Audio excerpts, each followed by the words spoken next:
அண்ணாமலை வந்து முத்துக்கு கால் பண்ணுறாரு. முத்து ஃபோன் எடுக்க மாட்டேங்கிறாரு. அண்ணாமலை என்ன பண்ணுறதுன்னு தெரியாமல் தவிக்கிறாரு. அடுத்து அண்ணாமலை ஃபோன் பண்ணிகிட்டே இருக்காரு. உடனே மீனா ஃபோன் எடுத்து மாமா சொல்லுங்க மாமா அப்படின்றாங்க. என்ன மாமா ஃபோன் எடுக்க மாட்டேன், நீ அங்கேயா இருக்க அப்படின்னு. ஆமாம் மாமா, இங்கே தான் மாமா குடிச்சிட்டே இருக்காரு மாமா, நான் எவ்வளோ சொன்னாலும் கேட்க மாட்டேங்கிறா. சீதாவே அங்கேயே கூட்டின்னு போயிட்டியாம்மா, என்னம்மா இது அப்படின்னோடனே நான் எவ்வளோ சொல்லி பார்க்குறேம்மா, சரிம்மா ஃபோனை வந்து அவனை கேட்குற மாதிரி போடுமா அப்படின்னோடனே உடனே ஹாஸ்பிட்டலில் போடுறாங்க. டேய் முத்து, மரியாதை இப்போ கிளம்பி வர, அப்படி வரல நடக்கிறதே வேறு. இங்கே பாடுறா, நம்மளால் இன்னொரு குடும்பம் அவமானப்பட்டு நிற்கக்கூடாது. அது நீ என் பிள்ளையா இருந்து அதை செய்யக்கூடாது, புரியுதா? இப்போ உடனே கிளம்பு அப்படின்னோடனே உடனே என்ன பண்ண, சரிப்பா நான் வரேன் அப்படின்னு சொல்லிட்டு முத்து ஒத்துக்கிறாரு. அடுத்து முத்து வந்து எங்கள் கல்யாணத்துக்கு வந்து நிற்கிறாரு. ஆனால் அவரால் நிற்கவே முடியல, அவ்வளோ வந்து குடிச்சிருக்காரு. இதெல்லாம் பார்த்து செமையாக டென்ஷன் ஆகிடுறாரு. வந்து அருண் வந்து பார்த்துட்டு போய் முறைக்கிறாரு. இங்கே பாருங்கள், கொஞ்சம் அமைதியாக இருங்க, எங்கள் மாமா இருக்குன்னு டென்ஷனாக இருக்கார், ப்ளீஸுங்க எனக்காக அமைதியாக இருங்க அப்படி சொல்லி சீதா சொல்கிறாங்க. அடுத்து வந்து கல்யாணத்தை வந்து நல்லபடியாக முடிக்கிறாங்க. எல்லாருமே ஆசீர்வாதம் பண்ணுறாங்க கல்யாணத்துக்கு. சீதா வந்து ஆசீர்வாதம் வாங்க வராங்க. உடனே முத்து வந்து நகர்ந்து வந்துடுறாரு. மாமா அப்படி சொல்லிட்டு சீதா அப்படியே நிற்கிறாங்க. விடு விடு சீதா, நான் சமாதானப்படுத்துகிறேன்னு சொல்லிட்டு மீனா வராங்க. எங்கே போகிறீங்க அப்படின்னோடனே எல்லாம் இங்கேருந்து கிளம்ப போகிறேன் அப்படின்றாங்க. ஏங்க இப்படிலாம் பண்ணுறீங்க, இங்கே பாரு, என்னால் வந்து ஒரு குடும்பம் அசிங்கப்பட வேணாம், கல்யாணம் நிற்க வேணாம் சொல்லிட்டு தான் நான் வந்தேன்.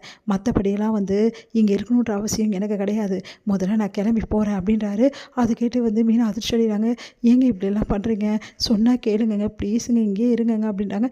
நான் ஏன் இங்கே இருக்கணும், என்னை பற்றி தான் யாருக்கும் எந்த கவலையும் இல்லையே, என்னை பற்றி எந்த பொருட்டாகவும் நடக்கலையே, போனால் போதும்னு சொல்லிட்டு தான் நான் இங்கே வந்தேன், இருந்தேன், முடிஞ்சிடுச்சு. இதுக்கப்புறம் நான் எனக்கு என்ன இங்கே வேலை, நீங்கள்லாம் இருந்து சந்தோஷமாக இருங்க.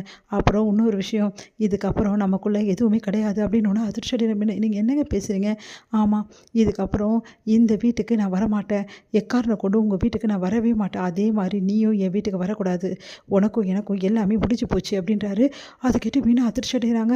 ஏங்க இப்படிலாம் பேசுகிறீங்க, இங்கே பார், நான் சொன்னது தான், என் வீட்டுக்கு மீறி வந்த நடக்கிறதே வேறு, அதே மாதிரி உன் வீட்டுக்கும் நான் வரமாட்டேன், இதுதான் என்னோட முடிவு, நம்ம பிரிஞ்சிறது தான் நம்ம 2 பேருக்கும் நல்லது. எப்போ நீ என் பேச்சை கேட்காம இப்படி பண்ணியோ, அந்த நிமிஷமே எனக்கு மனசு விட்டு போச்சு. இதுக்கப்புறம் உன் இஷ்டத்துக்கு நீ வாழலாம், எனக்கு எந்த விஷயத்தையும் நீ சொல்ல வேண்டிய அவசியம் கிடையாது. இதுக்கப்புறம் உன் முடிவை நீயே எடுத்துக்கலாம். நீ இதுக்கப்புறமா ரொம்ப ஃப்ரீ ஆகிட்ட.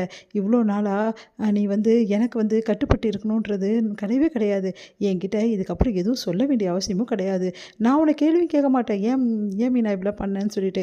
எனக்கு தான் அந்த இது தகுதி இல்லையே, ஏன்னா நான் தான் உன்னை விட்டு பிரிய போகிறேனே அப்படின்றாரு. அது கேட்டு அதிர்ச்சி அடைகிறாங்க. ஏங்க இப்படிலாம் பேசிகிட்டு இருக்கீங்க, ப்ளீஸுங்க இப்படிலாம் பேசாதீங்க. இங்கே பார், இதுக்கப்புறம் என் மூஞ்சிலே முடிச்சிடாத, நானும் உன் மூஞ்சில் முடிக்க மாட்டேன் அப்படி சொல்லிட்டு கிளம்பி போயிட்டே இருக்காரு. ஏங்கன்றாங்க, போயிட்டே இருக்காரு முத்து. இங்கே மீனா பயங்கரமாக அழற மாதிரி பண்ணுறாங்க. ஆனால் வந்து எல்லாரையும் பார்த்துட்டு அப்படியே அழுகி வந்து உள்ளே அடக்கிக்கிறாங்க. அவங்க அம்மா, என்னடி மாப்பிள்ளை எங்கடி அப்படின்னோடனே, விடுமா, அவர் வந்துடுவார், நான் பார்த்துக்கிறேம்மா அப்படி சொல்கிறாங்க. என்னடி நீ இப்படி சொல்கிற அப்படின்னு சொல்லிட்டு அவங்க அம்மா வந்து கண் கலக்கிறாங்க. அடுத்து வந்து இங்கே நல்லபடி கல்யாணம் நடந்து எல்லாருமே ஃபோட்டோஸ்லாம் எடுத்துகிட்டு இருக்காங்க. ஆனால் மீனாக்கு முத்து சொன்னதே ஞாபகம் இருக்குது, அப்படியே மனசு கஷ்டப்பட்டு இருக்காங்க. அடுத்து எல்லாருமே கிளம்புறாங்க. அப்போ வந்து இங்கே என்ன பண்ணுறாரு, மீனாவோட மாமனார் வந்து வராரு.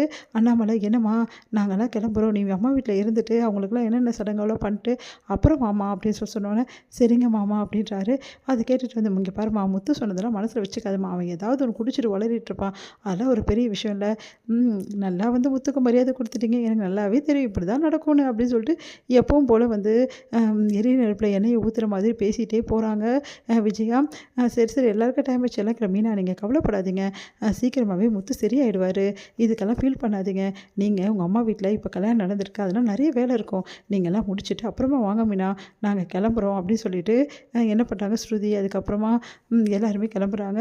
இங்கே மீனா மனசு இல்லாமல் அப்படியே நிற்கிறாங்க. என்னடி என்ன யோசிச்சுட்டு இருக்க அப்படின்னு. ஒன்றும் இல்லை, மாப்பிள்ளை வேறு என்ன தாண்டி சொன்னார் அப்படின்னோடனே, இதுக்கப்புறம் என்னை வீட்டுக்கு வர வேணாம்னு சொல்லிட்டு. அவங்க என்னடி சொல்கிற அப்படின்றாங்க. ஆமாம்மா, அவர் இதுக்கப்புறம் என்னை வர வேணாம்னு சொல்லிட்டாரு.